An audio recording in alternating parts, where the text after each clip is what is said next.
Hey there. I'm Jamie and I grew up Amish in Pennsylvania. I left the community a few years ago, and people are always asking me about what life was really like behind closed doors. Today I want to talk about something that nobody really discusses: the bedroom rules that governed our lives. Some of these are going to sound absolutely wild to you, but I promise you this was my reality. So let's get into it. The first rule I need to tell you about is bundling. I know that sounds like a weird word, but just hear me out. When I started dating at 16, this is what happened. A boy would ask me out. We'd spend the evening together, and then he'd come upstairs to my bedroom. Yes, you heard that right. My parents knew about it. Everyone knew about it. We'd get into bed together, both of us fully dressed, and we were supposed to just lie there and talk. That was the whole point. Talk about our future, get to know each other, build a connection. But here's the thing. You're lying in bed next to someone you're attracted to in the dark for hours, and you're supposed to resist every single urge.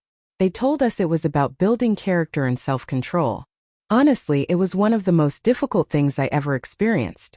My heart would be pounding the entire time. And I'm not going to lie to you, plenty of couples didn't make it through those nights without crossing lines they weren't supposed to cross. That's just the truth. The second rule is that physical intimacy before marriage was absolutely forbidden. Now, I know a lot of religious groups teach this, but the difference in the Amish community is what happens if you mess up. If you had relations before your wedding, you couldn't just quietly get married and move on. You had to stand up in front of the entire church, and I mean everyone. Your parents, your siblings, your grandparents, the neighbors, the whole district, and confess what you'd done out loud with everyone staring at you. I watched friends go through this, and the shame on their faces is something I'll never forget. And if a girl got pregnant, the whole community would race to get them married before it became obvious. They'd speed up the baptism classes, do everything possible to make it happen fast because an unmarried pregnant girl was seen as the ultimate failure. Rule number 3 is something that really stuck with me. Modesty didn't stop when you got married. Even in your own bedroom with your husband, you were expected to stay covered. We wore these long nightgowns that went down to our ankles, long sleeves, high necklines made of plain white or gray cotton. Nothing pretty, nothing that made you feel attractive. The idea of wearing something nice or appealing, even for your own spouse, was considered prideful and wrong. You were supposed to be humble in every aspect of your life, including the most private moments. I remember thinking, even when I'm married, I still can't just be comfortable in my own skin. That really messed with my head. Number 4, and this one surprises people the most, is what your wedding night actually looks like.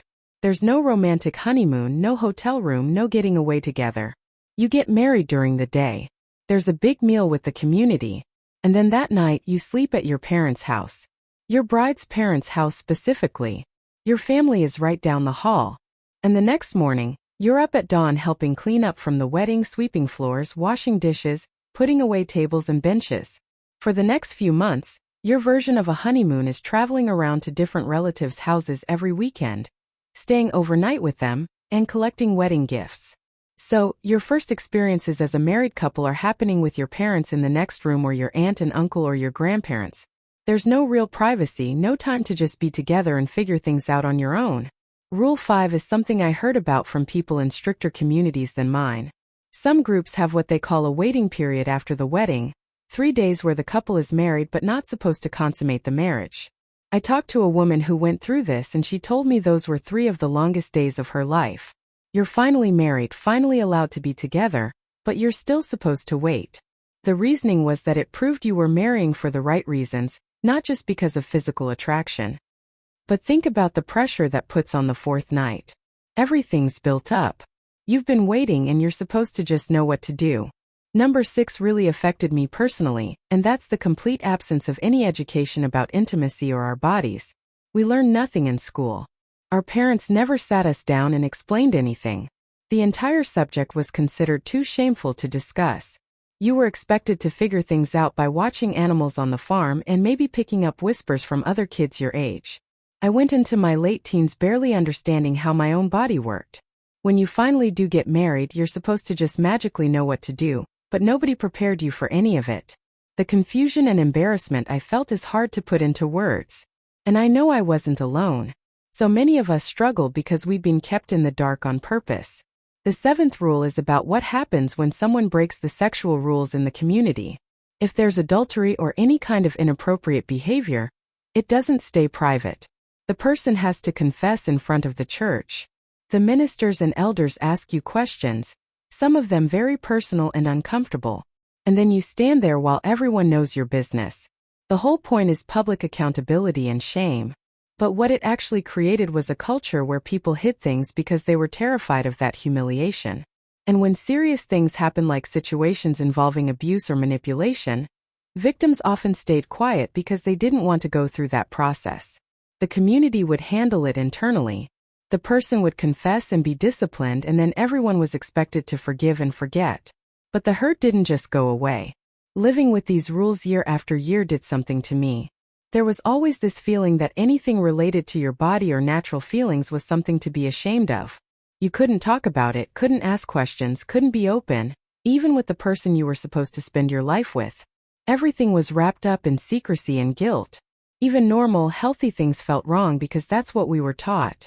Now that I'm out and I've had time to process everything, I can see how much those rules were about control. Keeping us sheltered, keeping us ashamed, keeping us dependent on the community's approval for everything.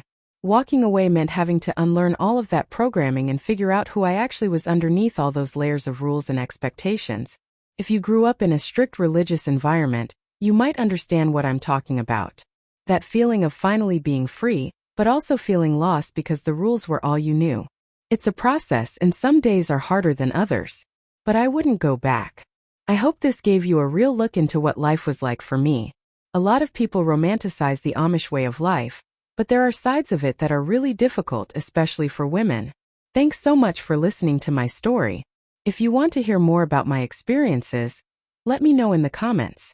I'll see you next time.